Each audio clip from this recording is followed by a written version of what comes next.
भक्त वृंद की जय, अनंत कोटि वैष्णव वृंद की जय, इस्कॉन वर्तमानाचार्य वृंद की जय, श्री कात्यायनी व्रत महामहोत्सव की जय। गौर प्रेमानंदी, all glory to summit devotees, all glory to summit devotees, all glory to summit devotees, all glory to Shri Guru and Gaurang. हरे कृष्णा। तो आज से कुछ विशेष दिन का जो है ये कार्य शुरू हो रहा है। आज से 1 महीने के लिए कुछ विशेष समय शुरू हुआ है। पहला दिवस वो क्या है? कात्यायनी व्रत। ब्रज की जो कन्याएं हैं वे 1 महीने के लिए कात्यायनी व्रत करती हैं, आज से शुरू करके। तो ये जो महीना बहुत पवित्र है। कौन सा महीना चल रहा है? कार्तिक। कार्तिक, हाँ, कार्तिक का महीना कल समाप्त हो गया। कार्तिक पूर्णिमा कल हो चुकी। अब आज से जो दूसरा महीना शुरू हो रहा है, कार्तिक से अगला महीना मार्गशीर्ष। तो मार्गशीर्ष का जो महीना है ये बहुत पवित्र है। कार्तिक का महीना जितना पवित्र है तो उतना ही पवित्र मार्गशीर्ष का महीना है। कार्तिक का महीना राधा रानी का है और मार्गशीर्ष का महीना श्री कृष्ण का है। और गीता में भगवान कहते हैं मासा नाम मार्गशीर्ष शुभम ऋतु नाम कुसुमाकर है ना। बृहत साम तथा साम नाम गायत्री छंदसामहम मासा नाम मार्गशीर्ष शुभम ऋतु नाम कुसुमाकर है। 10वें अध्याय का 35वां श्लोक। इसमें भगवान क्या कहते हैं कि मासा नाम मार्गशीर्ष शुभम, महीनों में मैं मार्गशीर्ष का महीना हूँ। मार्गशीर्ष का महीना बहुत पवित्र है ना। कार्तिक का महीना बहुत पवित्र है। ये भगवत गीता में भगवान चूँकि अपना परिचय दे रहे हैं, भगवत गीता में भगवान अपना परिचय दे रहे हैं, है ना। तो अपना परिचय देते हैं तो महीनों में मार्गशीर्ष बदलाते हैं, है ना। भगवत गीता चूँकि प्रारंभिक ज्ञान है, आध्यात्म का प्रारंभिक ज्ञान है, तो भगवान जो है इसमें राधा रानी का जो तत्व है वो छिपा करके अपना ही तत्व बताते हैं। राधा रानी का तत्व जब कोई कृष्ण के तत्व को जाने तो फिर इसके बाद राधा रानी का तत्व जान सकता है। जैसे किसी व्यक्ति को आप अगर अच्छी प्रकार से जान लेते हैं, है ना, तो फिर उसकी धन संपत्ति बैंक बैलेंस तब आप जान सकते हैं। जब आपकी शुद्ध भावना हो जाए उस व्यक्ति के ऊपर तो फिर आप उसकी संपत्ति के बारे में भी जान सकते हैं। तो राधा रानी जो है श्री कृष्ण की सबसे बड़ी संपत्ति है। तो श्री कृष्ण जब अपना परिचय देते हैं तो अपनी संपत्ति की बात नहीं करते हैं। कोई व्यक्ति जब अपना परिचय देता है आपसे और आपके ऊपर जब विश्वास कर लेता है कि आपकी भावना सही है तो फिर अपनी संपत्ति बताता है कि मेरी संपत्ति कितनी है। कोई अपना बैंक बैलेंस शुरू में नहीं बताता कि भाई साहब मेरा बैंक बैलेंस इतना है, कभी नहीं बताता। पहले तो अपना परिचय देता है और आपकी भावना देखता है, आपकी भावना कितनी शुद्ध है। अगर आपकी भावना बहुत शुद्ध है तो फिर अपना बैंक बैलेंस भी बताएंगे। तो भगवद गीता में भगवान ने राधा रानी के तत्व को छिपाया है, अपना तत्व बतलाया है। क्योंकि प्रारंभिक परिचय भगवद गीता में क्या है? श्री कृष्ण का प्रारंभिक परिचय है। तो ये जो महीना है मार्गशीर्ष का महीना, ये बहुत पवित्र है ना। तो कार्तिक के महीने में तो हम लोग नियमों का पालन करते हैं, कार्तिक का जो है व्रत करते हैं। ये मार्गशीर्ष का हम व्रत नहीं करते, लेकिन अगर करें, है ना, तो इसका जो है बहुत फल है। इसमें व्रत कुछ नया नहीं करना है, जो प्रभुपाद ने नियम दिए हैं उन्हीं का ही पालन करो। उन्हीं में ही जो है अपना सबसे बड़ा नियम और सबसे बड़ा व्रत और सबसे बड़ा धर्म हो जाता है। प्रभुपाद ने जो हमें नियम दिए हैं तो उन्हीं पर ही चलो, है ना। और सबसे पहला नियम प्रभुपाद ने जो दिया है वो क्या है? मंगल आरती में उठना, मंगल आरती में आना, है ना। तो मंगल आरती में आने के लिए हमें रात्रि के अंतिम प्रहर में जागना चाहिए। तो ये जो है सबसे प्रारंभिक नियम है। और इससे हम जो है सत्वगुण में आ पाते हैं। रजोगुण तमोगुण से ऊपर उठ करके हम सत्वगुण में आ पाते हैं, है ना।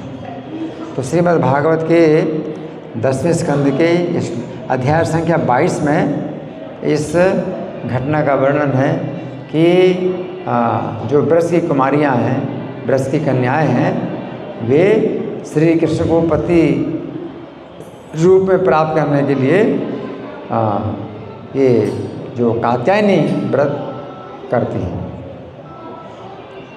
कात्यायनी व्रत जो है वो करती हैं। तो इसमें बताया गया है, हेमंते प्रथमे मासी नंद ब्रज कुमारी का चिरुर्हविष्यम भुंजाना कात्यायन्यर्तन व्रतम। तो सुखदेव गोस्वामी कहते हैं कि हेमंत के प्रथम महीने में, तो हेमंत ऋतु है और मार्गशीर्ष महीना है। मार्गशीर्ष 12 महीनों में एक महीना है और हेमंत जो है 6 ऋतुओं में एक ऋतु है। हेमंत ऋतु जो है 6 ऋतुओं में एक ऋतु है। मार्गशीर्ष का जो महीना है ये 12 महीनों में एक महीना है। चैत्र, बैसाख, ज्येष्ठ, आषाढ़, श्रावण, भाद्रपद, आश्विन, फिर कार्तिक, अगहन, पौष, माघ, फाल्गुन, है ना। तो 12 महीनों में एक मार्गशीर्ष है और 12 महीनों में 6 ऋतुएँ होती हैं। 2-2 महीने की एक ऋतु होती है ना। तो ग्रीष्म, वर्षा, पहले बसंत, फिर ग्रीष्म, फिर वर्षा, फिर शरद, फिर हेमंत, फिर शिशिर। तो 6 ऋतुओं में हेमंत ऋतु 5वीं ऋतु है। मार्गशीर्ष 12 महीनों में कितने नंबर का है मार्गशीर्ष? अगहन, पौष, माघ, फाल्गुन। तो पौष, माघ, फाल्गुन तो नवा है, नवा महीना अगहन। अगहन, पौष, माघ, फाल्गुन है तो 9वां महीना है। 10वां माघ, 10वां पौष और 11वां माघ और 12वां फाल्गुन। तो पहले के जो 2 महीने हैं चैत्र बैसाख, ये बसंत ऋतु के होते हैं। फिर अगले 2 महीने जेठ और आषाढ़ जो होते हैं ग्रीष्म ऋतु के। अगले 2 महीने होते हैं श्रावण और भाद्रपद, ये वर्षा ऋतु के होते हैं। तो बसंत और ग्रीष्म और वर्षा है। फिर अगले 2 महीने होते हैं वर्षा के बाद शरद ऋतु, है ना। तो वो कौन से हैं? आश्विन और कार्तिक। आश्विन कार्तिक के 2 महीने शरद ऋतु के होते हैं। तो अगले 2 महीने हेमंत के होते हैं, अग्रहायण या मार्गशीर्ष और पौष, हाँ, ये हेमंत ऋतु के।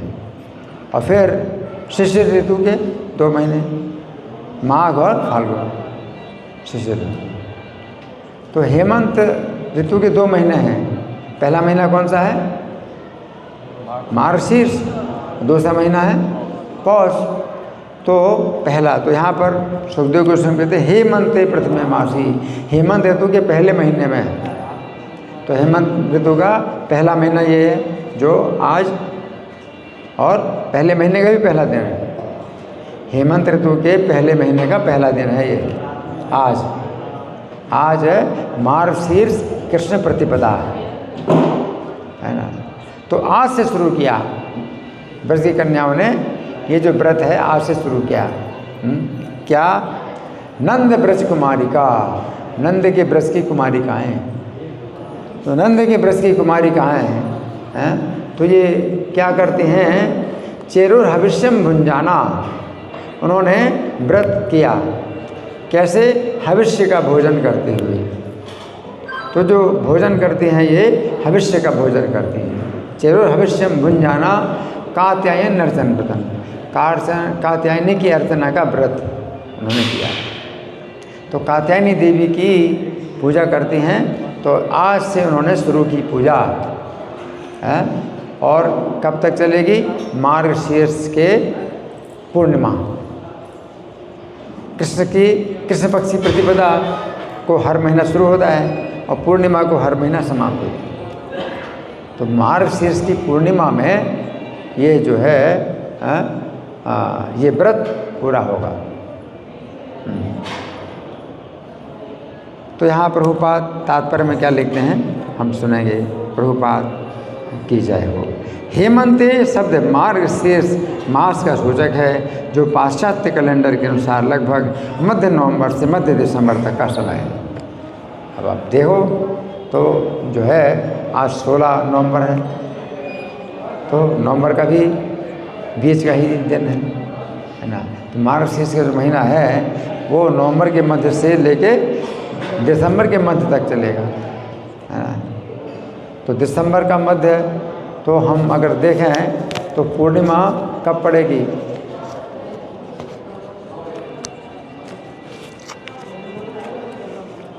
मार्गशीर्ष की जो पूर्णिमा है वो कब पड़ेगी? ये 15 दिसंबर को पड़ेगी। तो 16 नवंबर से 15 दिसंबर तक, है ना। तो जो प्रभुपाद लिख रहे हैं कितना सही है।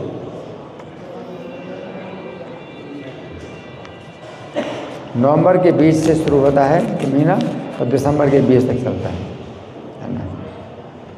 तो यहाँ प्रभुपाद लिखते हैं, श्रील प्रभुपाद ने, अच्छा क्षमा करना, ये प्रभुपाद का लिखा तात्पर्य नहीं है। प्रभुपाद के लिखे तात्पर्य 13वें अध्याय तक है। 10वें स्कंद के 13वें अध्याय तक प्रभुपाद के तात्पर्य लिखे हैं। और ये जो है जो तात्पर्य लिखे हैं ये उनके शिष्यों के द्वारा तात्पर्य लिखे हैं। तो ये तात्पर्य शिष्यों के द्वारा लिखा है, इसलिए वो लिख रहे हैं। श्रील प्रभुपाद ने भगवान श्री कृष्ण भाग 1 अध्याय 22 में टीका की है कि सर्वप्रथम गोपियों ने हविष्यान्न खाया। गोपियों ने, ये जो व्रत की कन्याएँ, अब सोचिए कन्याएँ जो विवाहिता नहीं हैं, व्रत की जो कन्याएँ जो विवाहिता नहीं हैं, तो उन्होंने ये कात्यायनी की पूजा की। तो प्राचीन काल में जो कन्याएँ होती थी वो अपने लिए अच्छा पति प्राप्त करने के लिए कुछ पूजा करती थी, प्रार्थना करती थी। क्योंकि जो कन्याएँ होती हैं तो आर्यों की परंपरा में, जो आर्यों की परंपरा है, वैदिक परंपरा है, उसमें कन्याओं को अधिकार नहीं होता है कि अपने पति को चुने। समाज में अपने पति को चुनने का अधिकार नहीं होता है कि वे अपने पति को चुने।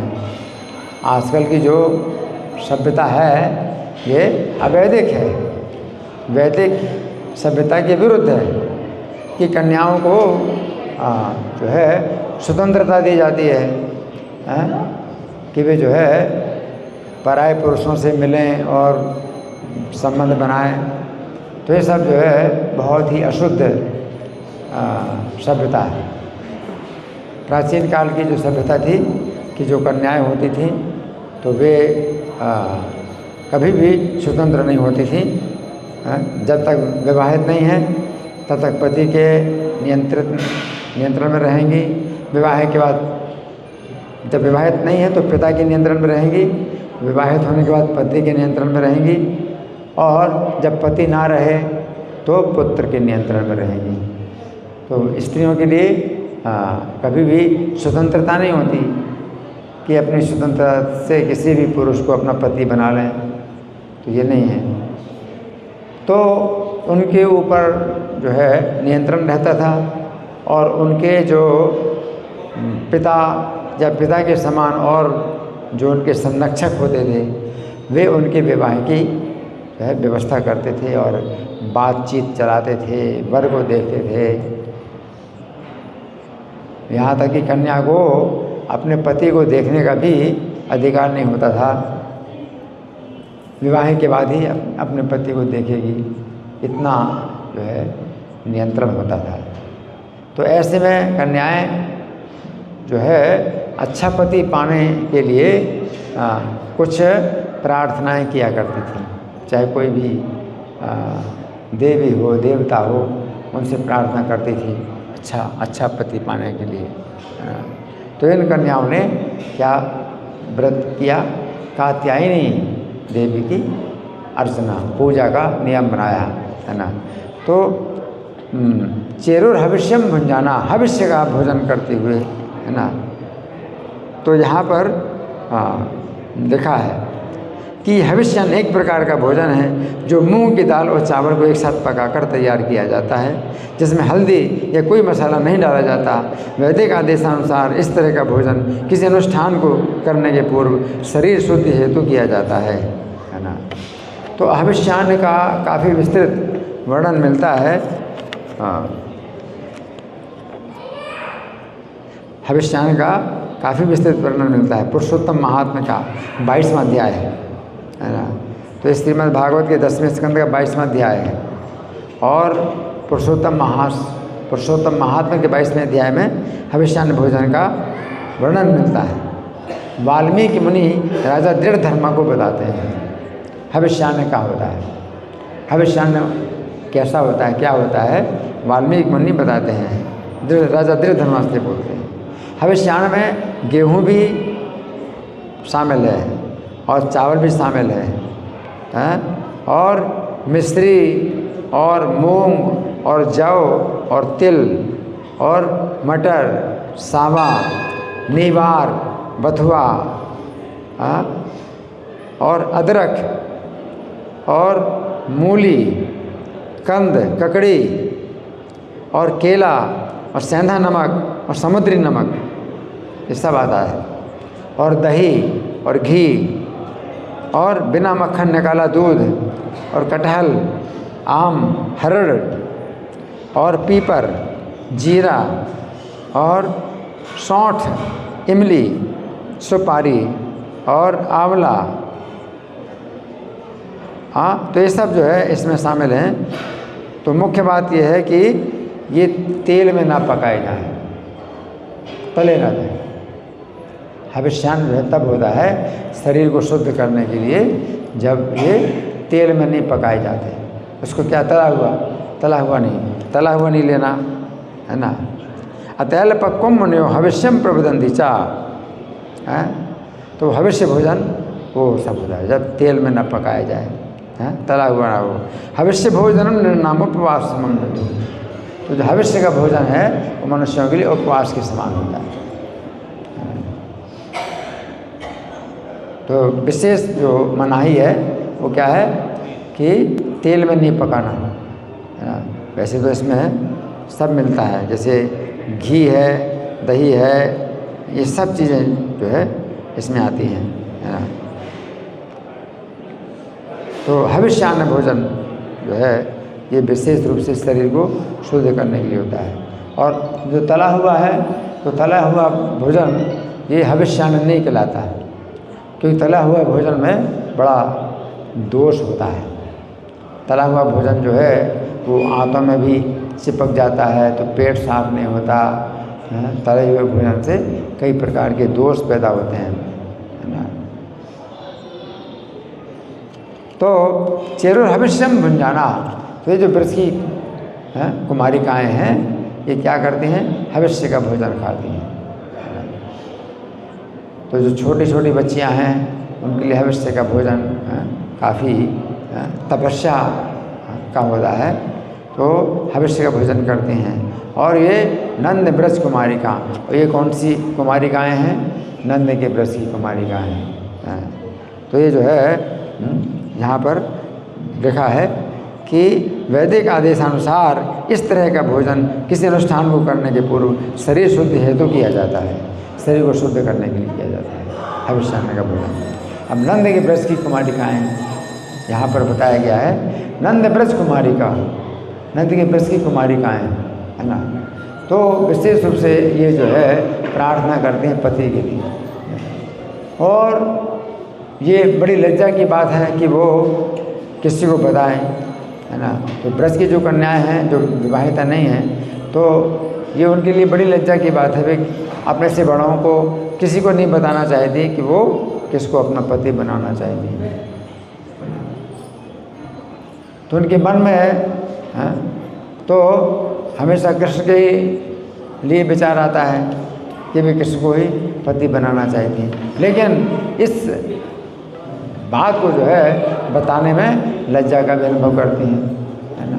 लज्जा ये नारी का भूषण है, नारीणाम भूषणम लज्जा, लज्जा जो है नारियों का भूषण है ना। तो आजकल जो है जो स्त्रियां हैं वो बिल्कुल निर्लज्ज हैं, और निर्लज्जता ही आजकल स्त्रियों के जो है वो माने जाते हैं कि ज़्यादा उन तरक्की कर रहे हैं। स्त्रियों की जो है जो निर्लज्जता है उसी को जो है आजकल की जो है माना जाता है कि भाई ज़्यादा ये उन्नत है, स्त्रियाँ उन्नत है। वास्तव में स्त्रियों की जो सुंदरता है, आभूषण है, वो लज्जा होती है। लज्जा में क्या होता है कि अपने से बड़ों के सामने जो है वे इस तरह की बातें नहीं बोलते कि वे किससे विवाह करना चाहते हैं, है ना। फिर कभी अगर पिता पूछे तुम किससे विवाह करना चाहती हो, तो वो बता सकती है, अपनी तरफ से नहीं बता सकती, अपनी तरफ से नहीं बताती। तो ये शिष्टाचार कहलाता है ना। तो इस तरह की जो है बहुत सी कन्याएं हैं, और नंद ब्रज की जितनी भी कन्याएं सब एकमात्र श्री कृष्ण को ही अपना पति बनाना चाहती हैं, और उनके मन में इतना इस बात की प्रबल इच्छा है कि कृष्ण को अपना पति वो बनाना चाहती हैं। जितनी इच्छा प्रबल है उतना ही अच्छी उनको लज्जा भी है, और लज्जा के कारण बता नहीं पाती। लेकिन एक बार जो है सब एक स्थान में मिल गई, और फिर जब एक साथ मिल गई तो फिर अपने मन की बात जो है एक दूसरे को बताने लगी, और फिर वो जो है उसमें वो रो भी रही हैं, रो रही हैं, क्योंकि उनका जो है इसमें कोई जो है स्वतंत्रता नहीं है। वे स्वतंत्र नहीं है कि वे किसी को जो है पति बना सकें। ये समाज के बहुत से बंधन हैं कि किसी को कैसे पति बनाएंगे। तो एक दूसरे से जो है अपने मन की बात को उगल दिया, इसको कहते हैं उगला, अपने मन की बात को उगला। जो अपने मन में नहीं समा रही है और उनके मन में बड़ी तीव्र कामना है, उसको जो है उन्होंने एक दूसरे के सामने उगला, क्योंकि दोनों सब एक ही मन के हैं, एक ही उनके अंदर विचार आ रहा है। तो समय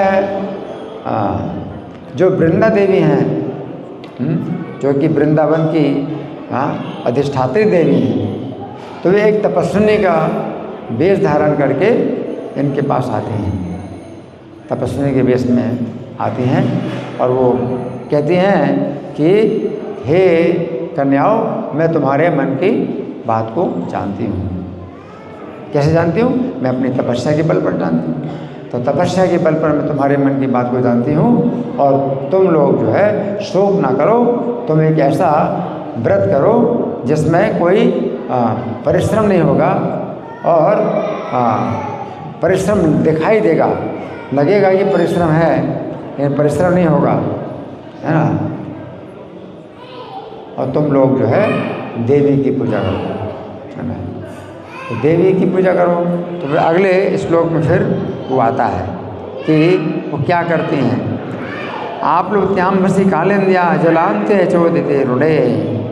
जो वृंदा देवी ने जो विधि बताई व्रत करने की, तो वो क्या है कि आप लोग त्याम्बसी कालिंद्या जलांते चोदिते रुड़े। तो पानी में जो है वो क्या करें, स्नान करें जल में, कौन से पानी में? यमुना के जल में। कालिंदिया दलांते चोदिते अरुणे, जिस समय अरुणोदय होता है तो सूर्योदय से पहले स्नान करना। पहले घड़ी नहीं होती थी, तो आजकल तो घड़ी होती, तो घड़ी से ही हम लोग सब जो है अपना उठना और बैठना, खाना पीना सोना सब घड़ी के अनुसार करते हैं। पहले घड़ी नहीं थी, तो सूर्य के जो उदय होने से जो है वो अपना समय का जो है निश्चित करती थी कि समय किस समय करना है ना। तो जिस समय अरुणोदय होता है आकाश में जब लालिमा आती है तो वो अरुणोदय कहलाता है। सूर्योदय से पहले क्या होता है? अरुणोदय। तो जिस समय सूर्य का जो है प्रकाश नहीं आता है पृथ्वी पर, तो उसके पहले जो है अरुण प्रकाश आता है, लाल रंग का, आकाश में जो है लाली छाती है, अरुणोदय। सूर्योदय के पहले अरुणोदय। तो अरुणोदय के समय उदिते अरुणे कृत्वा प्रतिकृतिम देवी आनर्तुर्निवसकती, तो वो क्या करती हैं कि देवी की जो है प्रतिकृति बनाती हैं सैकतीम। सैकतीम का मतलब है बालू की, बालू की मूर्ति बनाएंगी देवी। तो देवी की बालू की मूर्ति बनाती हैं। तो बालू की मूर्ति क्यों बनाती हैं? बालू की मूर्ति बनाती इसलिए कि जैसे ही पूजा समाप्त होगी तो जल में वो प्रवाहित कर देंगे, मतलब पानी से जो है वो जो आकृति है, मूर्ति है, वो पानी में वो कर देंगे। उसको विसर्जन बोलते हैं, विसर्जन, पानी में विसर्जन कर देंगे। अगर पानी में विसर्जन नहीं करें तो फिर मूर्ति की जो है दिन भर सेवा करनी पड़ती है। जैसे यहाँ पर हम भगवान के जो अर्चा विग्रह हैं, है ना, तो इनका विसर्जन तो नहीं करते, तो दिन रात इनकी सेवा करनी पड़ती है। तो जो वृंदा देवी ने तपस्या का जो नियम बताया था वो ये नहीं बताया था कि वो देवी की जो है फिर पूजा करो, फिर भोग लगाओ, फिर है ना रात्रि में शयन कराओ, फिर सवेरे उठाओ, तो ये सब ये नहीं बताया। ये बताया कि सूर्योदय से पहले जिस समय अरुणोदय होता है उस समय जो है कालिंदी के जल में स्नान करना है तुम लोगों को, और बालू की मूर्ति बनाना है देवी की, तो बालू के द्वारा मूर्ति बनाना है। गंधर माल्यस्वर फिर बलि फिर धूप दीपिके, और बहुत सी जो सुगंधित फूल होते हैं और मालाएं हैं और अनेक प्रकार की पूजा की सामग्रियां होती हैं, धूप है, दीप है, उच्चा वचोपहार है, प्रवाल फल फंडले, और जो है कीमती और सस्ते कई प्रकार के जो पूजा के सामान आते हैं तो उनके द्वारा और फल के द्वारा और तंडुल माने चावल के द्वारा पूजा करना है। ये वृंदा देवी ने उनको बताया। और कात्यायनी महामाये महायोगिन्नधीश्वरी नंद गोपसुतम देवी पतिम मे कुरुते नमः इति मंत्रम जपन्त्यस्था पूजाम चक्रु कुमारिका, है ना। इसमें जो है देवी के कितने नाम हैं? एक नाम है कात्यायनी, दूसरा नाम महामाया, तीसरा महायोगिनी, चौथा अधीश्वरी। ये 4 नाम हैं। कात्यायनी महामाये महायोगिन्नधीश्वरी नंद गोप सुतम देवी पतिम मे कुरुते नमः। तो नंद गोप के पुत्र को हमारा पति बनाओ, तुमको हम नमस्कार करते हैं। मैं आपको नमस्कार करती हूँ, नंद गोप के पति को हमारा पुत्र बना है, नंद गोप के पुत्र को हमारा पति बना दो, पति ते नमः इति मंत्रम जपन्त्यस्था पूजाम चक्रु कुमारिका। तो ये मंत्र जो है जपती हुई ये जो कुमारिकाएँ हैं वो पूजा करती हैं। नहीं तो कौन मतलब जानता है, किसको पता कि किसने पूजा सिखाई, किसने पूजा सिखाई, है ना। इतनी छोटी अवस्था में है, कौन पूजा सिखाएगा। तो ये सब जो कुमारिकाएँ हैं आज के दिन से उन्होंने जो है पूजा करना शुरू किया। पूजाम चक्रु कुमारिका, है ना। तो यहाँ पर तात्पर्य में बताया गया है, विभिन्न आचार्यों के अनुसार इस श्लोक में लिखित देवी दुर्गा महामाया नहीं अपितु योग माया कहलाने वाली अंतरंगा शक्ति है। हालांकि नाम महामाया यहाँ पर बताया गया, महामाया कात्यायनी महामाई, लेकिन यहाँ पर बताया गया है तात्पर्य में कि वास्तव में वो महामाया नहीं है। कौन है? योग माया। तो कभी कभी योग माया को महामाया कह दिया जाता है। वास्तव में तो महामाया इस भौतिक जगत में कार्य करती है बद्ध जीवों के ऊपर। जो बद्ध जीव हैं उनके ऊपर कार्य करती है, और जो योग माया है वो भक्तों के ऊपर कार्य करती है। योग माया भगवान की जो योग माया शक्ति है वो भगवान के महिमा को ढकती है। योग माया शक्ति भगवान की महिमा को ढकती है। योग माया की शक्ति के द्वारा ही जो है नंद हैं, यशोदा हैं, वो कृष्ण को अपना पुत्र समझते हैं। अगर ये शक्ति ना हो, योग माया की शक्ति ना हो, और कृष्ण को फिर वो परमेश्वर समझें, तो फिर अपना पुत्र कैसे समझें? तो योग माया की जो शक्ति है वो कृष्ण का जो महात्मा है उसको ढक देती है, और उनके दिमाग में ये विचार पैदा करते हैं कि कृष्ण हमारा पुत्र है, हमारा जो है पोष्य है, आश्रित है, और हमें कृष्ण की रक्षा करनी चाहिए। तो कृष्ण की रक्षा करने की जो भावना है ये योग माया के द्वारा होती है। योग माया शक्ति जो है उनके ज्ञान को ढक देती है। जो महामाया शक्ति है वे भी कृष्ण का ज्ञान ढकती है, लेकिन इस भौतिक जगत में जो बद्ध जीव हैं उनके सामने कृष्ण का ज्ञान ढकती है। और कृष्ण का ज्ञान ढकती है तो कृष्ण को वो परमेश्वर ना समझ करके कृष्ण से दूर जाते हैं, कृष्ण का कोई महत्व नहीं समझते। लेकिन योग माया शक्ति है वो कृष्ण के ज्ञान को ढकती है, तो भक्त लोग जो है कृष्ण को और ज़्यादा अपनाते हैं, अपना समझते हैं योग माया के कारण। योग माया के द्वारा जो है कृष्ण का ज्ञान ढक जाता है तो वे कृष्ण के और निकट आते हैं। अगर योग माया का कार्य ना हो तो कृष्ण को परमेश्वर मान करके वे कृष्ण के ज़्यादा निकट आ ही नहीं सकते। केवल स्तुति पूजा नमस्कार ही करेंगे, कृष्ण के निकट नहीं आ सकते। तो योग माया का जो कार्य है ये भक्तों के ऊपर होता है, कृष्ण के ज्ञान को ढकती है। और महामाया का भी कार्य है कृष्ण के ज्ञान को ढकना, लेकिन ये अब भक्तों के ऊपर होता है। तो आखिर चाहे महामाया का हो चाहे योग माया, कार्य तो एक ही है। महामाया का भी जो कार्य है वही योग माया का भी कार्य है। अंतर केवल यही है कि योग माया जो है भक्तों के ज्ञान को ढकती है, कृष्ण के बारे में ज्ञान को ढकती है, और जो महामाया है अभक्तों के ज्ञान को ढकती है ना। तो योग माया कहलाने वाली अंतरंगा शक्ति है। नारद पंचरात्र में भगवान की अंतरंगा शक्ति और बहिरंगा शक्ति और वो महामाया और योग माया का अंतर बताया गया है ना। तो क्या बताया गया है? जानाति एका पराकांतम सेवा दुर्गा तदात्मिका।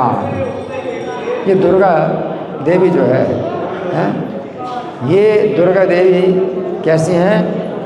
ये एकमात्र श्री कृष्ण को ही जो है अपना कांत समझते, अपना पति मानती है तदात्मिका, और उनके ही चरणों में अपना मन लगाती हैं दुर्गा देवी। या परा परमा शक्ति महाविष्णु स्वरूपिणी।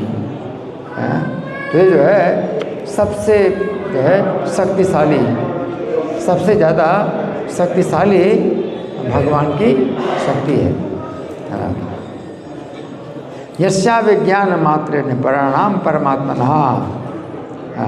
तो इनका अगर कोई किसी को ज्ञान हो जाता है कि इनका ये जो परम शक्ति है भगवान की है, यस्या विज्ञान मात्र परिणाम परमात्मना मूर्ता देवी देव से प्रातिर्भवति नंदा। तो इनका अगर कोई तत्व जान ले अच्छी प्रकार से तो एक मुहूर्त में देवताओं के जो देवता हैं उनको प्राप्त कर लेता है एक मुहूर्त में। एक मुहूर्त कितना होता है? 48 मिनट। 48 मिनट में इस पराशक्ति को कोई जान लेगा, 48 मिनट में वो देवताओं के देवता की प्राप्ति कर लेगा और प्राप्त भगवती न अन्यथा, अन्यथा नहीं प्राप्त कर सकता, अन्यथा नहीं प्राप्त कर सकता, है ना। एकेयम प्रेम सर्वस्व स्वभाव गोकुलेश्वरी, तो ये गोकुल की ईश्वरी हैं। अनया सुलभोगे आदि देवोखिलेश्वरा, तो इनके द्वारा ही जो भगवान सबके स्वामी हैं, देवताओं के भी आदि हैं, तो उन सुलभ हो जाते हैं, आसानी से प्राप्त हो जाते हैं। अस्या आवरिका शक्तिर महामाया खलेश्वरी हे मुग्धम जगत सर्वे देहाभिमानिनः, और इनकी आवरिका शक्ति है, कौन है? महामाया। जो दुर्गा देवी योग माया है, इनकी आवरिका शक्ति है महामाया, जिनके द्वारा संपूर्ण जगत देह में अभिमान करते हैं। ये महामाया का ही प्रभाव है, कार्य है कि प्रत्येक व्यक्ति अपने शरीर में अपनी पहचान करता है। आप लोग सुन नहीं रहे, आप लोग यहाँ बैठे हैं तो सुनो, अगर सुनोगे तो कुछ लाभ होगा। आप ऐसे बातें कर रहे हो तो फिर क्या? ये बड़ी लज्जा की बात है, यहाँ बैठ कर ये बातें कर रहे हैं। कुछ सुनो और कुछ ज्ञान लेकर के जाओ, दूसरों को ज्ञान दो। तो यहाँ पर ये बताया गया है जो भगवान की योग माया है, तो इसको अगर कोई जान लेता है तो 48 मिनट में वो भगवान श्री कृष्ण के तत्व को जान लेता है और प्राप्त कर लेता है ना। ये बहुत बड़ी जो है ये शक्ति है। और ये मुग्धम जगत सर्वम सर्वे देहाभिमानिनः, और यही महामाया देवी जो है ये क्या करती हैं? सब जीवों को, जगत के जितने भी जीव हैं सबको मुग्ध कर रही हैं। मुग्ध का मतलब मूर्ख बना रही है। प्रत्येक व्यक्ति जो है इस महामाया के द्वारा मूर्ख बना हुआ है और देह में अपनी पहचान कर रहे हैं। चाहे आप हैं चाहे हम हैं, सब अपनी देह में पहचान कर रहे हैं, है ना। तो ये क्या है? ये महामाया की शक्ति है। इसके द्वारा हर कोई अपने देह में अपनी पहचान कर रहा है। और क्या सोचते हैं आप? जब शरीर पैदा हुआ तो आप पैदा हुए, और जब शरीर नष्ट हो जाएगा तो आप भी नष्ट हो जाएंगे। ये देह का जो है अभिमान है। आपके देह में इतना अभिमान है कि देह जब पैदा होता है तो आप सोचते हैं कि हम पैदा हुए, जबकि जीवात्मा का तत्व क्या है?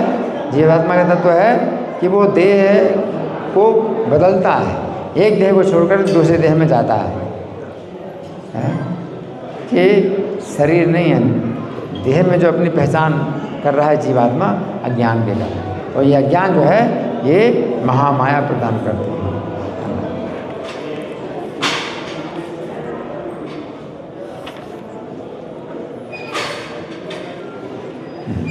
एवं मासम व्रतम चेरु कुमारी कृष्ण चेतसः, इस प्रकार से इन कुमारियों ने इस व्रत का पालन किया। पूरे महीने इस व्रत का पालन किया। भद्रकालीन समान नरचुर भूया नंद सुतः पति, तो भद्रकाली की पूजा जरूर की, लेकिन दिमाग में क्या है? भद्रकाली नहीं है, बल्कि दिमाग में क्या है कि नंद के जो पुत्र है वो हमारे पति हैं। इस प्रकार से ये जो है भद्रकाली की भक्त नहीं है, ये कृष्ण की भक्त है। अगर कोई जो है दुर्गा की या काली की भक्ति करता है, पूजा करता है इस भावना से कि श्री कृष्ण की प्राप्ति हो, तो उसको कृष्ण का भक्त माना जाता है, देवी का भक्त नहीं है। उसके दिमाग में तो केवल यही है कि देवी के द्वारा हमें जो है कृष्ण की प्राप्ति हो जाए, और कृष्ण की प्राप्ति हो गई तो सब कुछ प्राप्त हो जाए। इसलिए देवी की पूजा जो है उनका लक्ष्य नहीं है। देवी की पूजा एक साधन है जिसके द्वारा उनको लक्ष्य प्राप्त करना है। लक्ष्य क्या है उनको? कृष्ण का जो है कृष्ण की प्राप्ति करना है, कृष्ण को प्राप्त करना चाहती हैं। और वो क्या है? भूया नंद सुधा पति ही, नंद के जो पुत्र हैं वो हमारे पति हों। वसुत्थाय गोत्र स्वर अन्योन्या बद्ध बाहवहा। तो उषा काल में जो है वो उठ जाती हैं। अरुणोदय से पहले उषा काल होता है, सूर्योदय से पहले अरुणोदय होता है। आकाश में जब लाल रंग आता है और अरुणोदय काल से पहले उषा काल आता है। वसुत्थाय गोत्र स्वर अन्योन्या बद्ध बाहवहा। तो एक दूसरे का जो है हाथ बांध करके चलती है। यहाँ पर कोई पुरुष नहीं है, सब कन्याएं एक दूसरे का हाथ पकड़ करके अन्योन्यबद्ध बाहवहा। क्योंकि कन्याएं हैं, चाहे कन्या के रूप में हो चाहे युवती के रूप में हो, स्त्री जो है अबला होती है, अबला होती है। तो उनको बल कैसे मिलता है? जब एक दूसरे के साथ रहती हैं तो बल मिलता है। तो जो कन्याएं हैं ये अन्योन्यबद्ध भावा, एक दूसरे के हाथ को जो है वो पकड़ करके बांध करके वो चलती हैं। कहाँ जाती हैं? कालिंद्याम स्नातुम, यानी यमुना में स्नान करने के लिए जाती हैं। अनवहम, अनवहम का मतलब प्रतिदिन। आज से उन्होंने ये नियम बनाया, प्रतिदिन क्या करेंगी?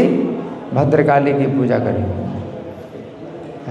तो स्नान और पूजा के पहले स्नान करना होता है, तो वहीं पर स्नान करेंगे, वहीं पर पूजा करेंगे। कृष्णम उच्चर जगुर्यांत्या, और जाती हुई क्या करते हैं? कृष्ण का ऊंचे स्वर में गान करते हैं, देवी का गान नहीं करते हैं।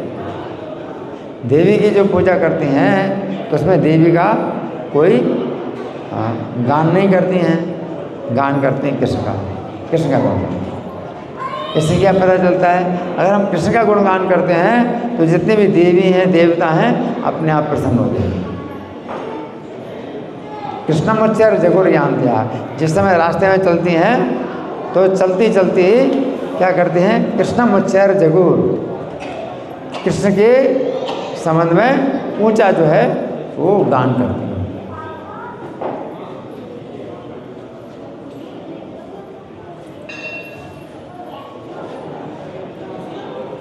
ऐसा नहीं है कि देवी का मंत्र पाठ करें या देवी का जो है भजन गाएं। तो आजकल जो है कीर्तन जो करते हैं लोग तो उसमें सब मिक्स करते हैं, है ना। गणेश का भी गुणगान करते हैं और जो है काली का भी गुणगान करते हैं, शंकर जी का भी गुणगान करते हैं, सबका गुणगान करते हैं। और इसमें अपने को बड़ी अपना जो है बड़ा गुण मानते हैं कि हम तो सबको मानते हैं, इसमें अपना गुण मानते हैं। लेकिन शास्त्र में बताया गया है कि गुणगान हमें विष्णु का करना चाहिए। श्रवणम कीर्तनम विष्णु, विष्णु का ही श्रवण करना चाहिए, विष्णु का ही कीर्तन करना चाहिए।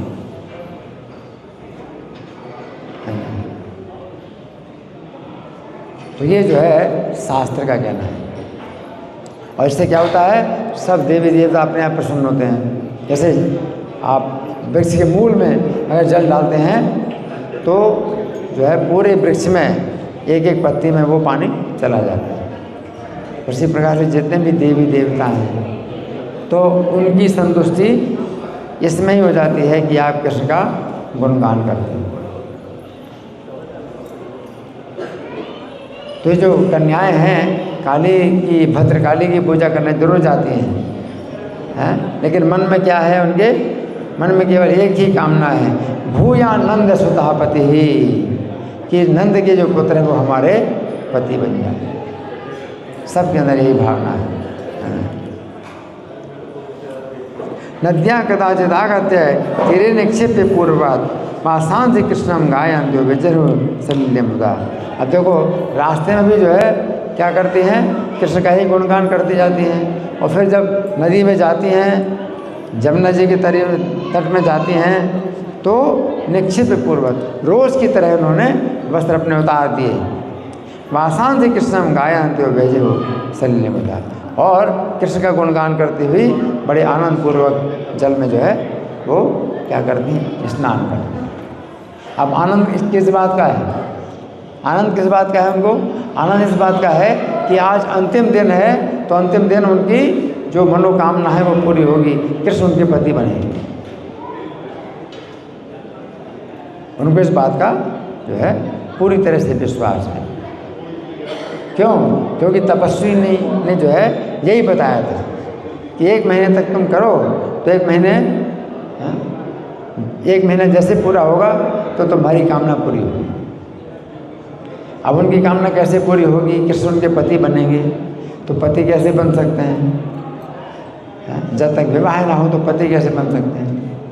लेकिन भगवान इतने बड़े योगेश्वर हैं कि भगवान जो है सब प्रकार के योग बनाते हैं। विवाह की विधि के बिना भी भगवान पति बन सकते हैं किसी के। ये भगवान के पास इतनी शक्ति है। तो उनको इतना पता है कि हमें आज कृष्ण की प्राप्ति पति के रूप में होगी, लेकिन कैसे होगी वो नहीं जानती कि कैसे होगी। तो इसलिए जल में जो है स्नान कर रहे हैं और आनंद पूर्वक कृष्ण का गुणगान करती हूँ। अब आजकल जो है जो पानी है सवेरे सूर्योदय से पहले पानी बहुत ठंडा होता है। अभी तो घरों में सब जो है नल लगे हैं, सबके घरों में नल लगे हुए हैं।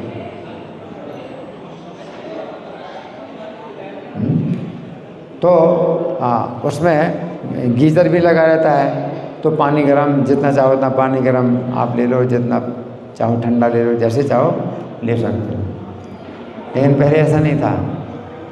पहले ना तो घरों में नल लगे होते थे और ना गीज़र लगा होता था, तो बाहर ही जाना पड़ेगा। या तो स्नान करने के लिए नदी में जाएं, तो नदी में जाना है, या फिर किसी सरोवर में जाना है, या किसी कुंड में जाना है, या किसी नदी में जाना है।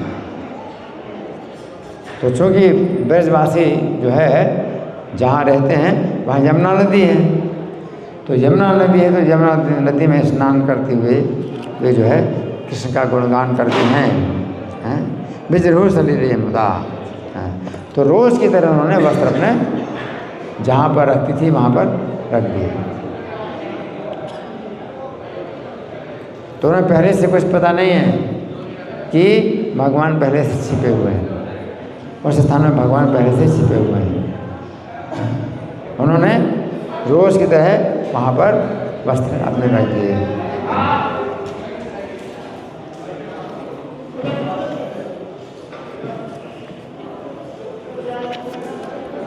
भगवान तद्विपरीत कृष्णो योगेश्वरेश्वरा। तो भगवान जो है कृष्ण योगेश्वरों के भी ईश्वर क्या करते हैं? वैसे रावृतस्तत् अपने समवयस्क बालकों के द्वारा घिरे हुए गतस्तत् कर्म सिद्धे, वहाँ पर गए उनके कर्म को सिद्ध करने के लिए। तो भगवान कृष्ण में कोई ऐसी कामना नहीं है कि वो स्त्रियों को भोगेंगे। भगवान स्त्रियों को भोगने की इच्छा से नहीं जाते। क्यों? क्योंकि कृष्ण क्या है? भगवान हैं और योगेश्वरों के भी ईश्वर हैं। भगवान का मतलब ही है कि जिनके अंदर संपूर्ण विरक्ति है।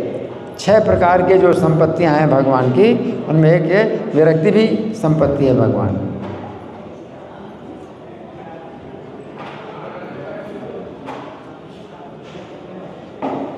तो भगवान जो है ऐसे हैं कि जिनके पास संपूर्ण धन, संपूर्ण बल, संपूर्ण ज्ञान, संपूर्ण वैराग्य है और संपूर्ण यश और संपूर्ण सौंदर्य, वो भगवान। तो यहाँ पर जब बताया गया है भगवान कृष्ण वहाँ पर पहुँच गए, तो जहाँ पर कन्याएं हैं नग्न स्नान कर रहे हैं वहाँ पर भगवान पहुँचे और योगेश्वरों के भी ईश्वर पहुँचे। योगेश्वर अगर कोई योगेश्वर हो जाए तो योगेश्वर होने से ही जो है वो स्त्री के आकर्षण से मुक्त हो जाता है। योगेश्वर का मतलब ही है स्त्री के आकर्षण से जो मुक्त हो जाए योगेश्वर कहलाता है। लेकिन भगवान क्या है, योगेश्वरों के भी ईश्वर हैं। इसलिए भगवान वहाँ पर जब गए तो उन्हें कोई इसमें खतरा नहीं। भगवान के लिए कोई खतरा नहीं, सामान्य व्यक्ति को जो है खतरा है। जहाँ कन्याएं नग्न स्नान कर रही हैं वहाँ पर सामान्य व्यक्ति के लिए मना है कि नहीं जाना चाहिए, नग्न स्त्री को नहीं देखना चाहिए। तो प्रभुपाद भी कहा करते थे, प्रभुपाद कहा करते थे, अपने शिष्यों से कहा करते थे कि मुझ में और तुम में ये अंतर है कि बंद कमरे में जो है कोई नग्न स्त्री हो तो तुम देखोगे तो तुम गिर जाओगे, और मैं देखूंगा तो मैं नहीं गिरूंगा। प्रभुपाद कहते बंद कमरे में नग्न स्त्री को अगर तुम देखोगे तो गिर जाओगे, लेकिन मैं नहीं गिरूंगा।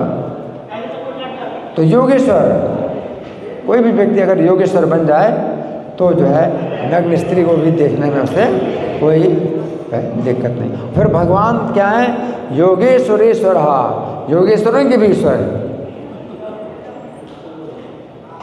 इसलिए ये कार्य जो है सामान्य व्यक्ति को नहीं करना चाहिए। कौन कहता है कि वो योगेश्वर है? भगवान अगर चाहें तो किसी को भी योगेश्वर बना सकते हैं। भगवान चाहे तो किसी को भी योगेश्वर बना सकते हैं। चैतन्य महाप्रभु जिस समय लक्ष्मी के रूप में नृत्य करेंगे तो भगवान ने कहा मैं लक्ष्मी के रूप में नृत्य करूँगा, लेकिन हाँ, जिसका अपनी इंद्रियों पर नियंत्रण हो वही इसको मेरे नृत्य को देख सकता है। चैतन्य महाप्रभु का मैं लक्ष्मी के रूप में नृत्य करूँगा, और जिसका भी जो है अपनी इंद्रियों पर नियंत्रण हो तो वो जो है मेरे नृत्य को देखेगा। तो भक्तों में जो है सबसे बड़े भक्त थे अद्वैताचार्य। अद्वैताचार्य ने अपनी लाइन खींची, रेखा खींच कर कहा मेरी इंद्रियां बस में नहीं है। अच्छा, अद्वैताचार्य इतने बड़े भक्त हैं, जब उन्होंने कहा मेरी इंद्रियां बस में नहीं है तो दूसरे भक्त हैं फिर वो क्या कहें? फिर सब ने कहा कि हमारी भी इंद्रियां बस में नहीं है। तो भगवान चैतन्य बोले अरे अगर सब लोग जो है मेरे नृत्य को नहीं देखेंगे तो फिर मैं किसको दिखाऊंगा? अच्छा ठीक है, तो मेरी कृपा से तुम सब लोग योगेश्वर बन जाओ और मैं जो है स्त्री के रूप में नृत्य करूँगा तो आपको कुछ भी जो है बाधा नहीं होगी। तो भगवान अगर कृपा करें तो योगेश्वर आपको बना सकते हैं। और अपने बल पर अगर आप कहेंगे कि नहीं हम जा सकते हैं, नग्न स्त्री जहाँ पर हो हम जाएं और हमें कुछ नहीं होगा, तो गए। कोई भी व्यक्ति जो है ऐसा नहीं है, ऐसा नहीं है जो कि अपने बल पर कह दे कि मैं जो है नग्न स्त्री को देख सकता हूँ एक अकेले एकांत में और मुझे कुछ नहीं होगा। ऐसा नहीं है।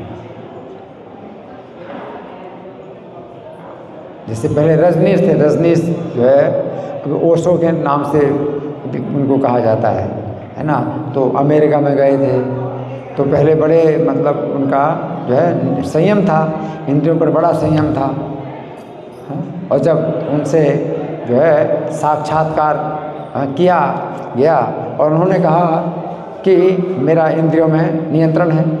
अपने बल पर कोई व्यक्ति अगर कहे कि मेरा इंद्रियों पर नियंत्रण है तो वो चला जाएगा, नीचे गिर जाएगा, क्योंकि भगवान की माया इतनी प्रबल है और भगवान किसी के अभिमान को नहीं सहते।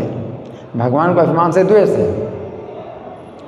भगवान को बड़ा द्वेष होता है ऐसे व्यक्ति से जो अपने बल पर जो है कहता है कि मेरी इंद्रियां बस में है, और भगवान की माया फिर जो है उसकी अच्छी खबर लेती है। और रजनीश ने जो है अपना परिचय इसी प्रकार से दिया कि मेरी इंद्रियां बस में है।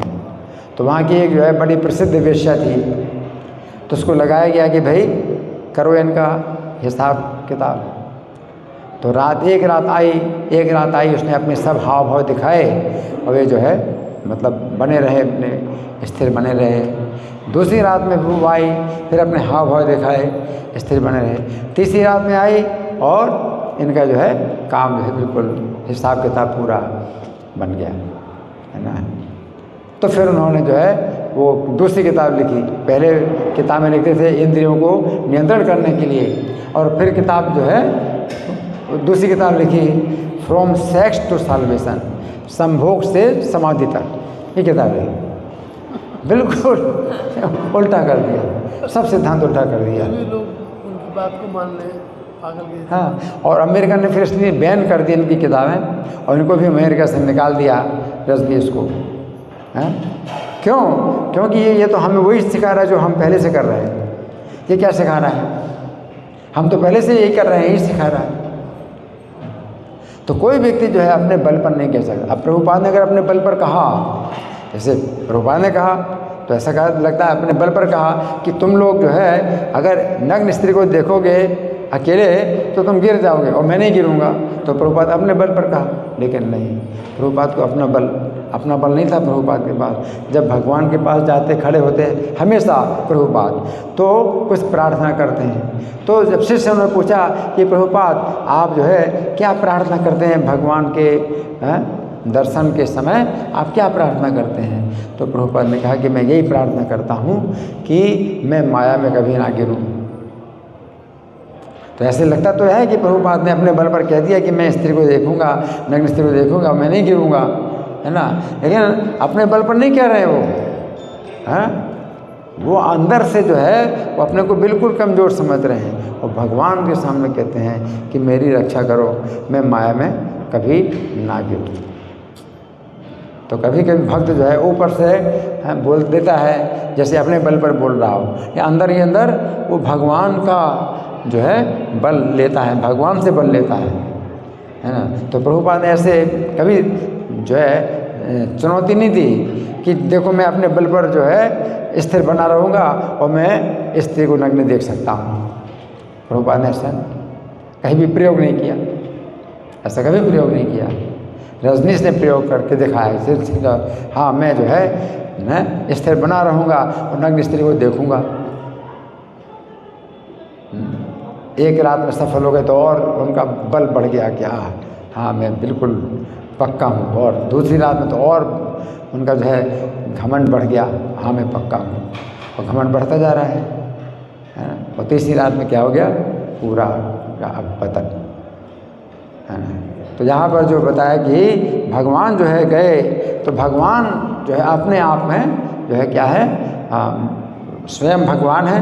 और भगवान का जो है अर्थ ही है कि 6 प्रकार के ऐश्वर्यों में एक ऐश्वर्य विरक्ति का है, कि मतलब पूर्ण विरक्त हैं, भोगों से पूर्ण विरक्त हैं भगवान, है ना। और दूसरा योगेश्वरेश्वरा, योगेश्वरों के भी ईश्वर है भगवान, है। कृष्णो योगेश्वरेश्वर वयस्य राव्यतस्तस्य, अपने बराबर के बालकों के साथ घिरे हुए भगवान आए, है ना। यतस्तत् कर्म सिद्ध है, उनके कर्म को सिद्ध करने के लिए आए, उनके कर्म को सिद्ध करने, उनका भगवान का अपना कोई कर्म नहीं है कि भगवान को अपना कर्म सिद्ध करना है, भगवान को अपना कोई भी स्वार्थ नहीं है, उनके कर्म को सिद्ध करने के लिए भगवान आए। तो कितना अंतर है। कोई व्यक्ति अगर नग्न स्त्रियों को देखने आ जाता है तो सोचता है कि भाई मेरा इसमें कुछ लाभ है, अपना लाभ समझ करके कोई जाता है। भगवान को अपना कोई लाभ नहीं है, भगवान को अपना कोई लाभ नहीं है, भगवान जाते हैं उनके कर्म को सिद्ध करने के लिए, है ना। ये जो है मतलब अंतर है। तो आज के दिन जो है गोपियों ने, ब्रज की कन्याओं ने ये जो व्रत किया था भगवान को पति रूप में प्राप्त करने के लिए। तो भगवान को पति रूप में प्राप्त करने की जो इच्छा है वो क्या है, ये सबसे अधिक शुद्ध इच्छा है, क्योंकि वे पति रूप में प्राप्त करना चाहती हैं। तो वो भोगने की इच्छा नहीं है, भगवान को भोगने की इच्छा नहीं है, अपनी इंद्रिय तृप्ति की इच्छा नहीं है, बल्कि भगवान की सेवा करने की इच्छा है, भगवान की सेवा करने की इच्छा है। वो जो है शुद्ध भाव है उनका, है ना। हाँ, भौतिक संसार में ये स्त्री जो पुरुष को भोगना चाहती है, शोषण करना चाहती है, और पुरुष स्त्री को शोषण करना चाहता है ना। और ये जो है यही अशुद्ध जो है, ये मतलब भावना इस हर व्यक्ति के अंदर अशुद्ध भावना है। वो पुरुष जो है स्त्री वो शोषण करना चाहता है अपने सुख के लिए, और स्त्री अपने सुख के लिए पुरुष का शोषण करना चाहती है। जहाँ प्रेम की बात है, ये जो कन्याएँ हैं ये कृष्ण को प्रसन्न करने के लिए अपना पति बनाना चाहती हैं, कृष्ण की सेवा करने के लिए, और कृष्ण भी जो है उनको प्रसन्न करने के लिए उनके पति बनना चाहते हैं। उनको कोई इच्छा नहीं है, उन्हें कुछ भोगने की इच्छा नहीं। तो यहाँ पर भोगने की इच्छा बिल्कुल नहीं है, यहाँ पर एक दूसरे को प्रसन्न करने की इच्छा है, इसी को प्रेम कहते हैं। जहाँ काम होता है, काम वासना, तो भोगने की इच्छा होती है। तो ये अंतर है। इसलिए कथा जो है सुखदेव गोस्वामी सुना रहे हैं, जो कि स्वयं अपने आप में नग्न रहते हैं, नग्न रहते हैं और काम वासना से बिल्कुल ऊपर उठे हुए हैं। तो फिर काम वासना की बातें कहाँ से वो सुनाएंगे? इस कथा में किसी प्रकार की काम वासना है नहीं। सुखदेव गोस्वामी जैसे योगेश्वर हैं, नग्न रहते हैं, और नग्न स्त्रियों के बीच में भी अगर चलते हैं तो उन्हें कोई विकार नहीं होता, स्थिरता रहती है। धन्यवाद। श्री कात्यायनी व्रत महामहोत्सव की जय, श्रील प्रभुपाद की जय। हरे कृष्णा।